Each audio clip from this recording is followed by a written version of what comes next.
Greetings and welcome to Education in Focus, powered by Chalkboard News. I'm Dan McCaleb, Chief Content Officer of the Franklin News Foundation, publisher of chalkboardnews.com. Chalkboard is a news website dedicated to issues related to K-12 education. Chronic absenteeism has been a major problem for schools across the country, particularly since COVID-19 lockdowns forced students into remote learning for extended periods of time. Many of them just never went back. Lawmakers in at least one state want to hold parents accountable for their child or children missing large periods of school. The Indiana General Assembly voted to adopt legislation that, if signed by the state's governor, would put parents at risk of prosecution if children are not in compliance with the state's compulsory attendance provisions. Joining me to discuss this issue is Brendan Clary, Chalkboard's K-12 editor. Brendan, Chalkboard News covered the state of Indiana's efforts to hold parents accountable for their children's absence and has covered in depth this issue of chronic absenteeism around the country in recent years. Tell us more about these efforts in Indiana. Yeah, absolutely, Dan. So one of our freelancers, Austin, he wrote this for us. Basically, there are laws already that your kid can't be outside of school when they're supposed to be in school, right? And so that there's sort of a mechanism in the law there. And basically, I think this law would sort of codify that. It puts that sort of a finer point on it for parents. So ultimately, if your kid's not going to school, you could be prosecuted under this child neglect laws, essentially. So that's really that's the last case scenario. It's not like if your kid misses a few days of school, then you're going to be, find yourself in court, right, from the state saying, what have you done? Like how do you do this? So that is sort of a last resort, but it is part of this bill that could be something that parents would face, right? So essentially what this is trying to do is trying to keep kids from missing school in the first place and get parents aware. There would be a specific notification, right? If this is something that they're going to look into, and then the parents get a notice like, hey, your kid's been missing a lot of school, an affidavit is being opened up, you're going to get a notification. Essentially. So that's part of this is basically let's try to prevent kids from being habitually truant. And that's a big problem because, if you're a kid and you miss some school, then you can usually get back into school and then you start doing your classes again and think you can catch up, right? But if you are gone for too long, then you're going to have a very hard time getting back into the school system. And, you won't be able to figure out the stuff for your tests. You won't be able to figure out where you are in your papers and you're going to flunk out, right? So that's sort of the concern. That's the concern that we've seen, from COVID. I mean, there's still missing kids out there that they're talking about. Some of those, it does get dicier. Like if you're in a private school or like a homeschool and, you're sort of not on the books in terms of the state enrollment, that's, you're not really missing. You're just, maybe the state doesn't know where you are. And that doesn't mean that they're missing kids, but, there were kids who they dropped out during COVID and there hasn't been any sort of tally of them and that there is a fewer students. So that is part of the problem here is that we've seen a lot of truancy and we've seen kids who are maybe more likely to miss school. And also I think, part of that might be sickness. There's a lot of different factors here, Dan. There's a lot of different things that, go into this. Schools you might want to not go to school if you're feeling more sick, and there's a lot of sickness going around. So those kinds of things are not included in this, right? Truancy is not like, oh, I have a doctor's note, I was down for a week with COVID, right? Which is, apparently coming around again. So, it doesn't punish parents for that, but it does create some of these protocols, right?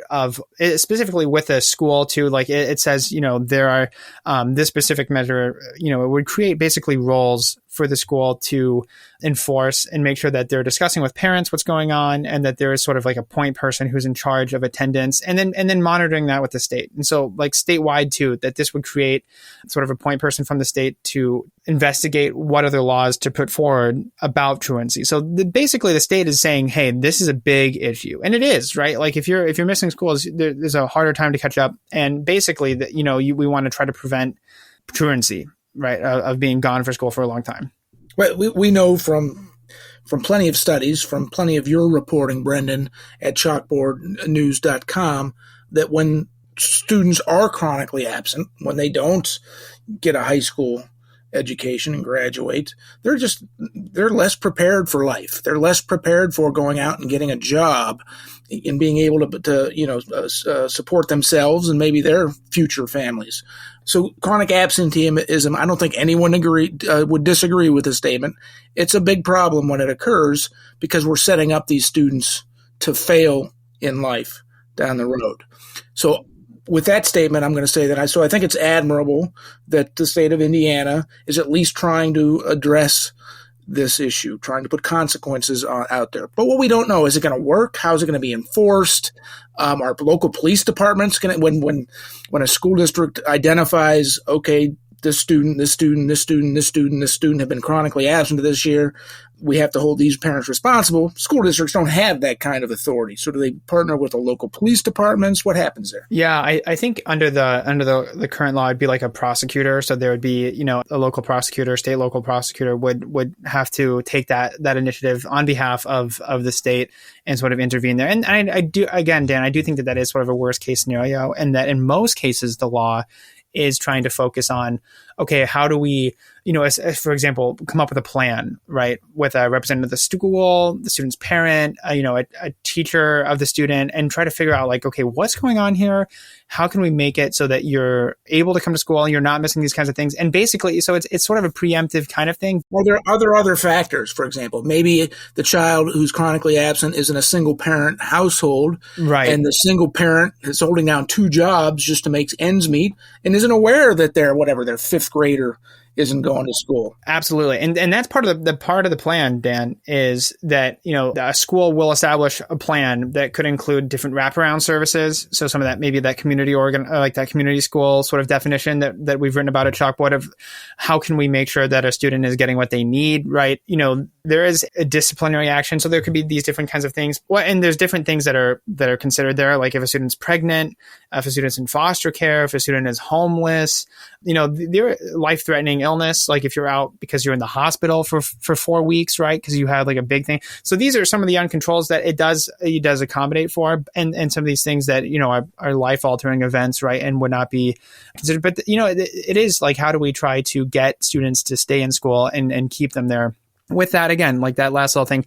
And I think that putting a little bit of teeth there on parents, maybe those situations where there might be some gross negligence, that would be sort of the law's intent to say you need to get your kid to school in some of those worst case scenarios, right, where there's nothing physically wrong with the student and, the parent is being, negligent. And so that is, a lawmaker that Austin spoke to, she said that there was concern that, bringing the court system into this could maybe make the student a status offender, that they could be essentially held accountable. And, that's already existing language. So, and it doesn't look like prosecutors are being overzealous. So it's a really complex problem, as that lawmaker pointed out. But, this does try to address some of those issues that are involved with truancy. Brendan, thank you for joining us today to talk about this very important topic. Listeners can keep up with this story and all stories related to K-12 education at chalkboardnews.com.